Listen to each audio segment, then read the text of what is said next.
اسم اعظم اللہ کا وہ نام ہے جس کو فرشتے پڑھتے ہیں تو پلک کے جھپکتے وہ اپنے مقام پر آسمانوں پر پہنچ جاتے ہیں، اور جب پڑھتے ہیں تو پلک کے جھپکتے وہ اللہ جہاں بھیجنا چاہتے ہیں وہاں زمین پر آ جاتے ہیں۔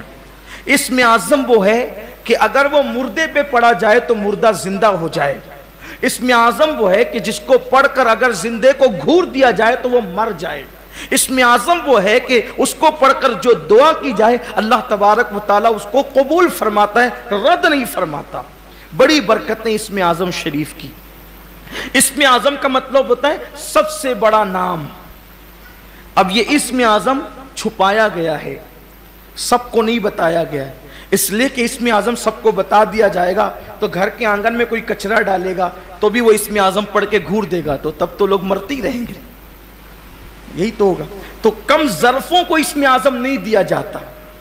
یہاں ہمارے پاس ٹائم مختصر ہے، اور چونکہ میں پچھلے ہفتے بھی آیا تھا، کبھی آج بھی آ گیا ہوں، سفر میں تھا تو میں نے سوچا کہ ٹرین لیٹ ہو جائیں گی، تو اسی لیے کسی مسجد والوں سے وعدہ نہیں کیا، سوچا کہ جب بھی پہنچیں گے تو مرکز میں پہنچ کے نماز پڑھ لیں گے، لیکن خدا کے کرم سے وقت پر آ گیا تو میں نے سوچا کہ چلیں آپ سے بھی، آپ کی بھی کچھ خدمت کر لیں اور آپ کی دعائیں لے لیں۔ آپ کو بتاؤں، غور کریں، اسم اعظم کم ظرفوں کو نہیں سکھایا جاتا، لیکن بہت جلدی سے گزرتا ہوں کس کو سکھایا جاتا۔ دیکھو، پہلی بات تو اگر سب کو اسم اعظم بتا دیا جائے تو لوگ اسی سے پیسے کمانے لگیں۔ مجھے تو اسم اعظم آتا ہے، بولو بولو کس کو بچے نہیں، ابھی دعا کرتا، بولو بتاؤ کس کے پاس روزی نہیں ہے۔ یہ سب چھڑی منتر جادو میں جن کو خدا کا پتہ مل جاتا ہے وہ ایسے چپ ہوتے ہیں کہ کسی سے بولتے ہی نہیں، ایسے بہرے ہوتے ہیں کہ کسی کی سنتے ہی نہیں، اس لیے کہ جو یار کو سننے کی لذت پالے پھر وہ کسی کو سننے کی طرف توجہ ہی نہیں دیتا، جو یار کے جلوے میں گم ہو جائے پھر وہ کسی اور کی طرف توجہ ہی نہیں دیتا۔ یہ سب بھنکس بازیاں جو ہوتی نا، ہم یہ ہیں اور ہم وہ ہیں اور ہمیں طریقت کی منزل مل گئی اور ہمیں معرفت کی منزل مل گئی اور ہم یہاں تک پہنچ گئے۔ ارے جو پہنچتا ہے وہ تو بیوی کو بھی نہیں بتاتا ہے کہ میں پہنچا کہاں تک۔ یہ اصل بات ہے، اس لیے کہ جو گھڑا بھرا ہوا ہوگا اس سے کبھی آواز نہیں آئے گی، جو آدھا خالی ہوگا آدھا بھرا وہ گڑ گڑ کرتا رہتا ہے۔ اب پتا چلا جو خوب بولتے ہیں نا، کبھی غوث الاعظم دستگیر سے آپ نے نہیں سنا ہم کہاں تک پہنچے، لیکن پہنچے وہاں جہاں کسی کا تصور نہیں جا سکتا۔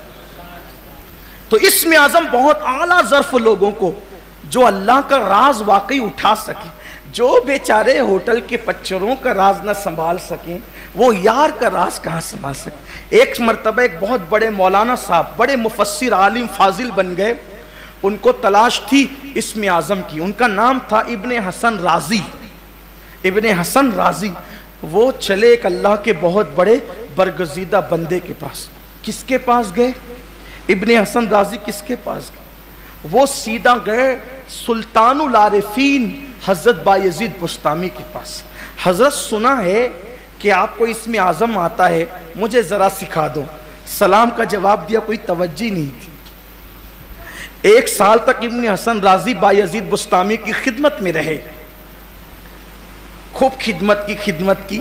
ایک دن کا سرکار اتنی خدمت کی ہے کچھ صلہ نہیں مانتا، اسم اعظم بتا دیں، اسم اعظم بتا دیں۔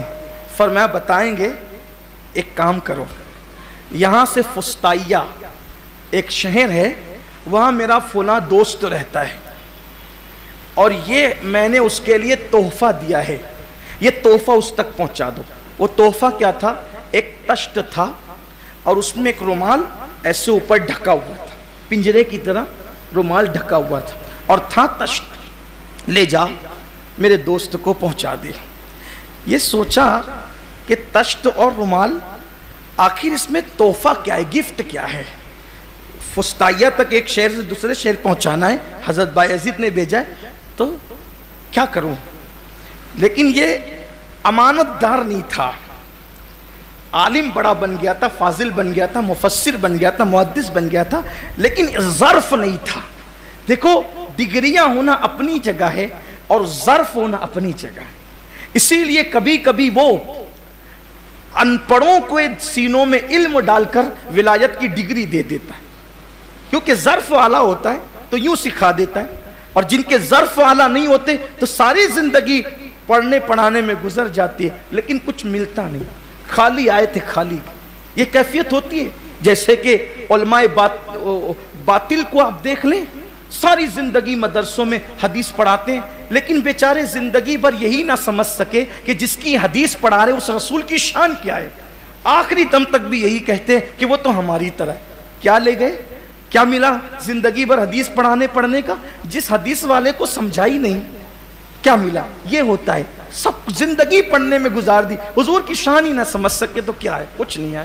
اور بیچارہ کچھ پڑھتا ہی نہیں اور حضور کی شان ایسے ہی جانتا ہے جیسے اللہ تعالیٰ نے بیان فرمائی ہے، تو پھر وہ وہاں پہنچتا ہے جہاں وہ نہیں پہنچتا. تو ظرف والا ہونا چاہیے. تو ظرف والا نہیں تھا، پڑھا لکھا بہت تھا. سوچا کہ حضرت تو دیکھ نہیں رہے نا بایزید بستامی، ذرا چیک تو کروں کہ ہے کیا، ذرا چیک کروں ہے کیا. جیسی رومال اٹھایا اندر چوہا تھا، نکل کے بھاگا.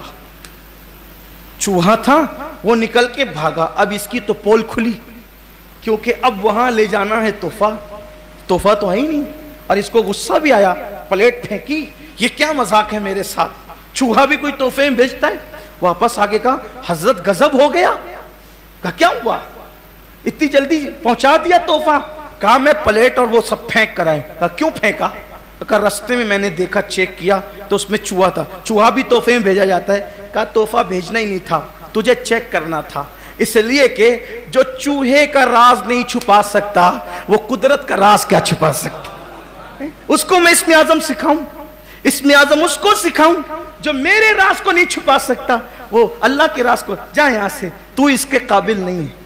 اور علم کتنا ہو جس کے پاس اسم اعظم ہو،